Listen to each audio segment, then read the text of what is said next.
to give you a preview of Sunday's message. We are in our foundation series on the book of Acts, and we're in chapter 2.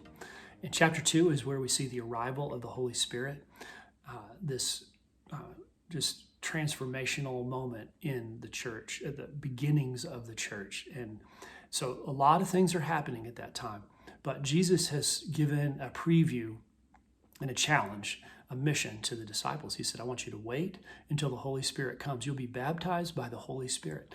And that's the introduction of this new covenant. And that's really the beginning of the church as we know it. And secondly, he gives them this mission. And he says, look, you're going to not keep this message to yourself, this hope of salvation, this truth about me to yourself, but you're going to take it to the world. You're going to take it to every single person. It was really an upsetting thing for them to hear because they liked the idea of the nation of Israel receiving all the blessing of this goodness of Jesus. He says, wait and go, both things. And within that, I think there's a lot to learn about how we take the message of the gospel. We take the good news of Jesus to the world.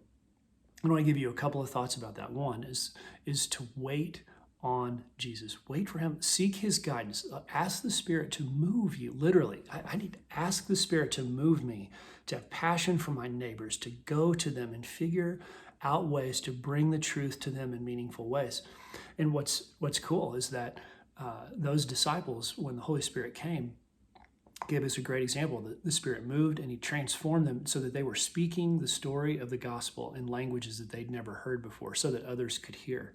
So what we can do is to communicate in languages that make sense through our character, our gifts, our love, our words. All of those things come together so that people can see and hear the words of the gospel. It makes it real to them through, like I said, gifts, character, words, love, all of those things.